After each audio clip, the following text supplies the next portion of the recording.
Hello दोस्तों, welcome back to my channel. तो आज हम पढ़ेंगे थर्मोडायनेमिक सिस्टम।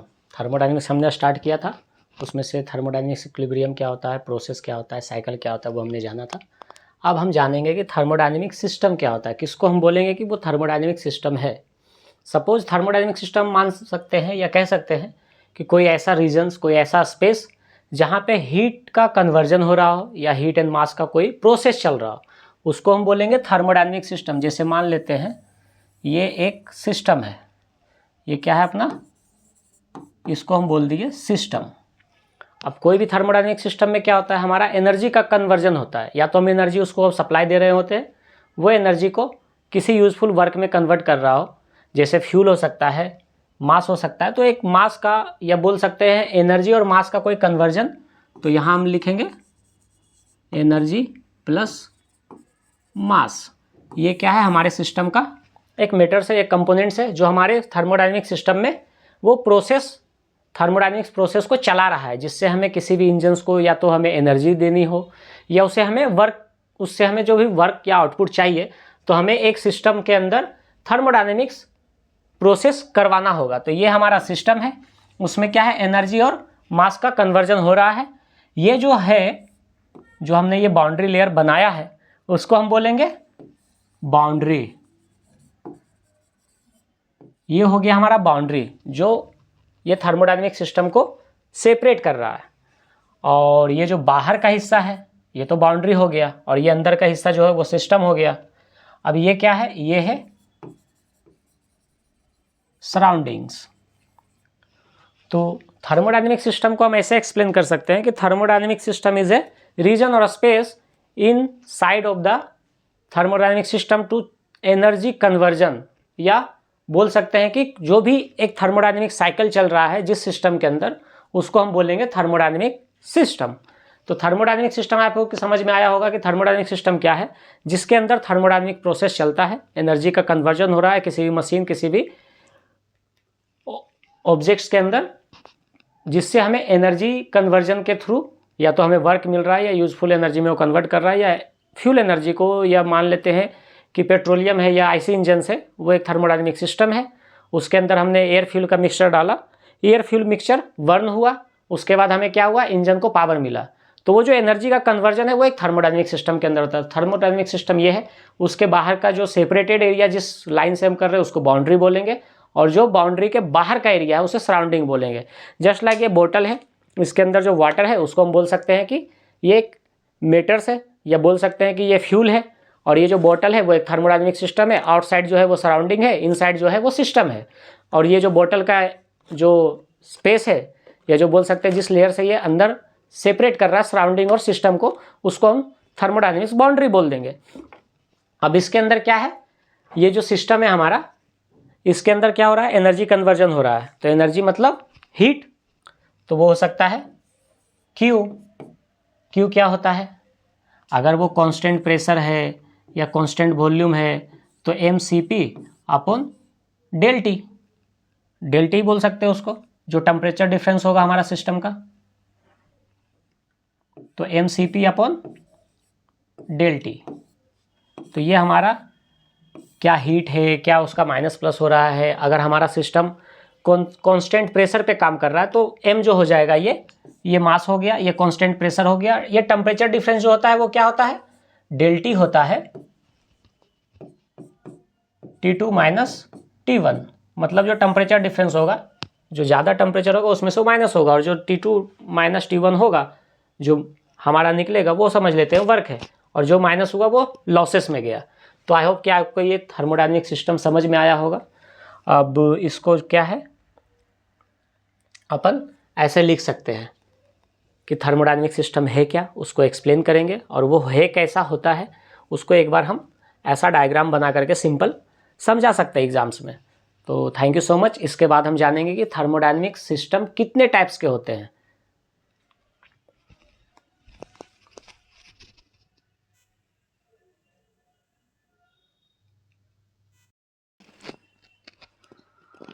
अब हम समझते हैं कि थर्मोडायनेमिक सिस्टम होता कितने टाइप का है, कैसे उसको अलग अलग हम कैटेगराइज करेंगे। तो पहला है अपना ओपन सिस्टम।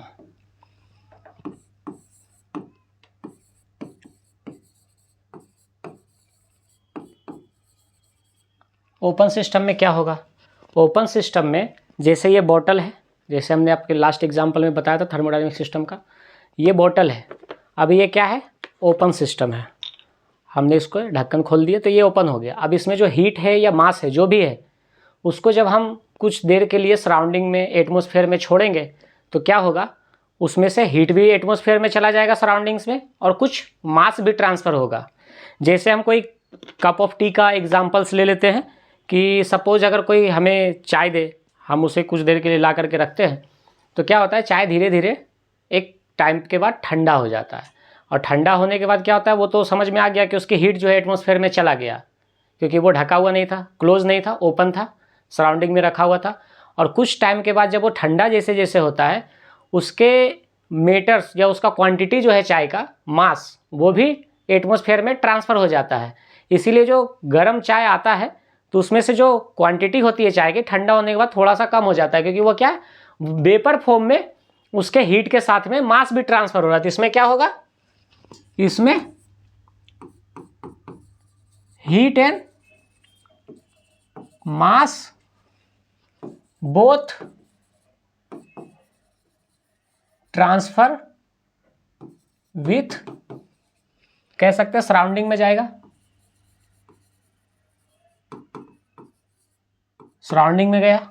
मतलब ओपन सिस्टम में क्या होगा कि हीट और मास दोनों ट्रांसफर होगा सराउंडिंग में। अब आते हैं दूसरे में, क्लोज सिस्टम।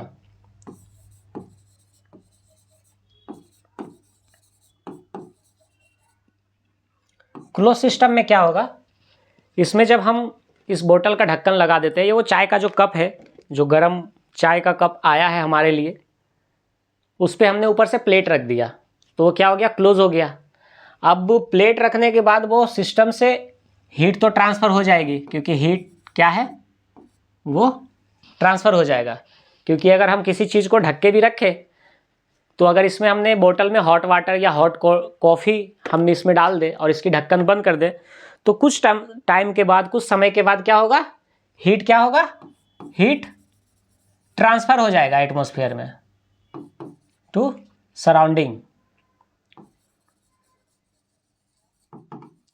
बट क्योंकि सिस्टम हमारा क्लोज है, तो जो वेपर्स है, जो हीट के साथ में वेपर फॉर्म में हमारा मास ट्रांसफर हो रहा था, वो ट्रांसफर नहीं होगा। No mass transfer.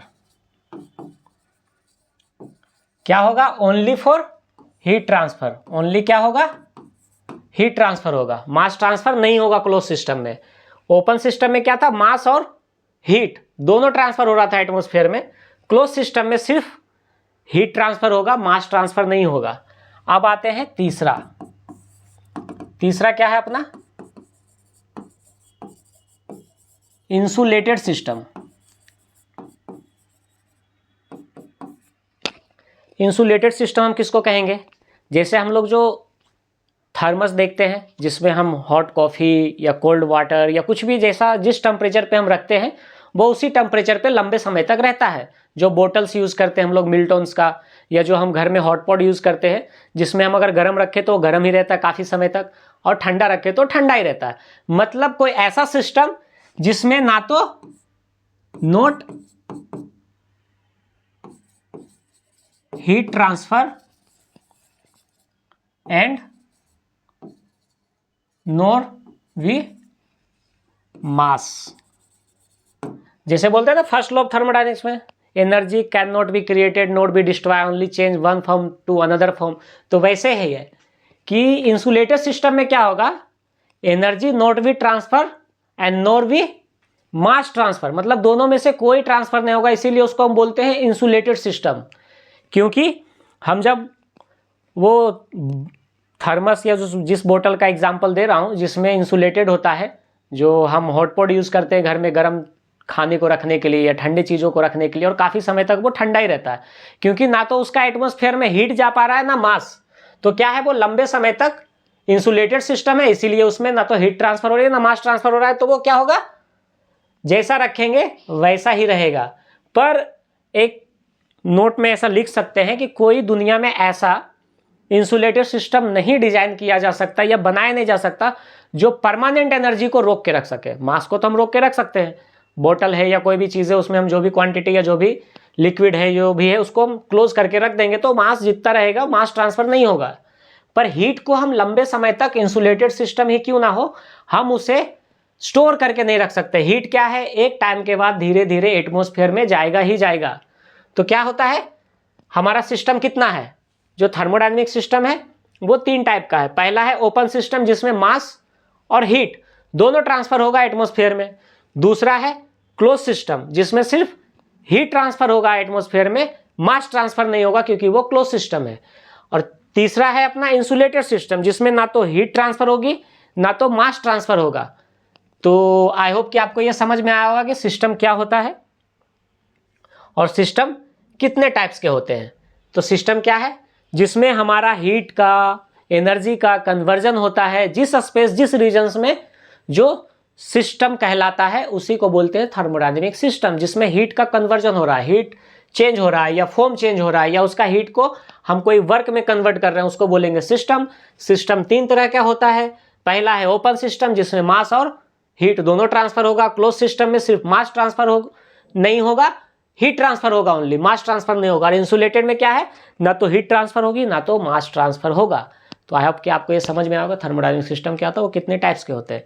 Thank you so much, मिलते हैं नेक्स्ट वीडियो में और जानते हैं कि थर्मोडायनेमिक्स प्रॉपर्टीज क्या होती है। Thank you so much.